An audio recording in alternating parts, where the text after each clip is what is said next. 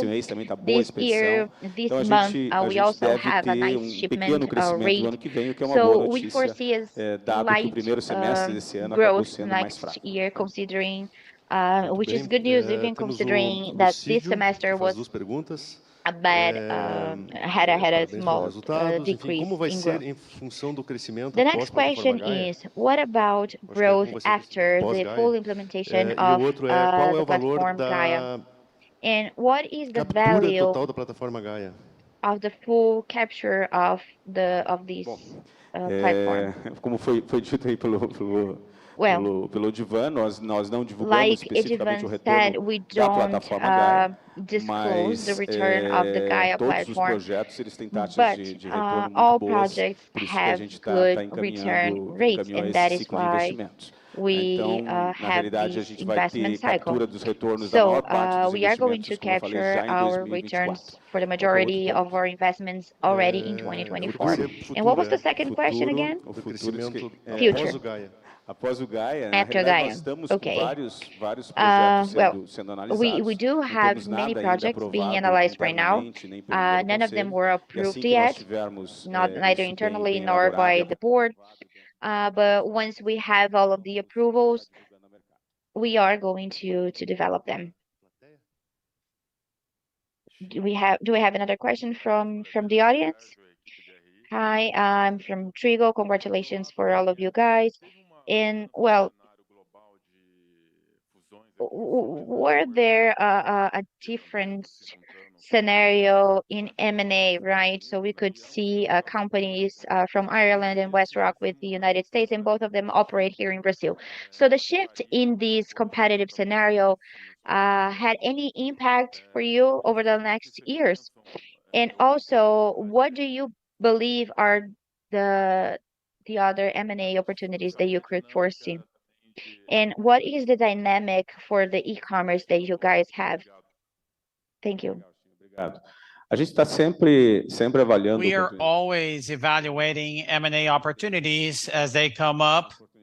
And if there is any opportunity that makes sense to us, we're going to be evaluating deeply. And it is a possibility of growth that we always have at hand. In regards to the merger of US Rock and the other companies, a natural is a trend, is a global trend. We are in the segment of costs is really important, is an industry where price is critical, but it competes by cost. So a company is a world company as is being built by West Rock, and it's a differentiated player. In Brazil, we shouldn't have major impacts. Both companies are present here. They're excellent companies in the domestic market and operate loyal competitors on their day-to-day basis. So we expect to have a reality. We continue the same way in our case. Specifically, as I said, we are always evaluating opportunities that come up in the internal market. We have a few more questions online. Federico Nobri through Zoom. Good morning, everybody. Congratulations for the results. Could you comment a little bit more the CapEx agenda and the capital structure? What is likely to complete the investments on the Gaia's investment cycle and maintenance, the annual maintenance for CapEx? Any metric or ratio that you use as a base in the sense? And another point that I would like to understand, if you consider the current capital structure proper, and if you plan to make any issuance in the short or long run. Sergio presented a table with the expenditure in the Gaia platform, 1 billion around that, and we have invested over 900. So we have some 100 million in investments for the execution of the 10 Gaias in the next quarters. CapEx, maintenance CapEx, basically we should increase a little bit because of the investments increase that we have made in the Gaia platform, but you can follow in the results. You have the recurrent number that we have. We indicate that, so something extra than that may be a good proxy. In regards to capital structure, we have a financial policy management approved by our councils available on our site, where it's clear what our strategy is in terms of capital structure. Our target is to have between 70 and 30 of our own capital and 70-30 of third-party capitals. In my presentation, I'm going to show our capital structure in comparison to the policy approved by the council. But in general, we want to balance our own capital and third-party capital, observing some parameters, for example, 2.5 folds of EBITDA in terms of leverage, in a proportion of debt and equities, combined with a long-term time frame of 199 to 100% in the long run. In a way to, what is the objective of this is to have a leverage, not so high, but that allows us the capture of the effect of the leverage. We're going to leverage the company in a healthy limit so we can access credit lines that are cheap because of a rating, because of maintaining a high rating. We're AA today. We are in Brazil, so it's impossible to exaggerate the use of the tool of leverage because of the crisis that we have every now and then. This is the case now of the rates that are very relevant. If you're leveraged, you get hurt because it's draining of CapEx generating in the company to pay interest. So, for example, we are coming to the close of the cycle, of a relevant cycle of investments. However, leverage is super controlled within our policies, in a way that we were able to leverage in a healthy EBITDA and keep the company with liquidity accessing debt. So in equity work front, we don't have anything forecasted, even because we don't have any type of need at the moment. Another question, Pedro Pinheiro. Good morning. Currently, the company works with what production capacity in terms of percentage, and a possible warm-up, internal economic warm-up? Actually, we have a paper capacity that's installed, which is 100% used, and the packaging plant at the annual peak that happens in the second half of the year, it gets to this capacity as well. So it has idle months in the first part of the year to be able to address the months of peak in the second half of the year. So today we don't have a volume of capacity that is available for robust growth in the next 2-3 years. Actually, the occupancy of the current capabilities. Actually, we had some increase with the Gaia platform, focused on the packaging plant in Santa Catarina, increase of the pulp production that is going to improvement the paper mix with and less paper focused on cardboard paper, which is focused for converting plants. This very strong. We lack capability, really. I'm gonna just a last online question, then we wrap up with your question, okay?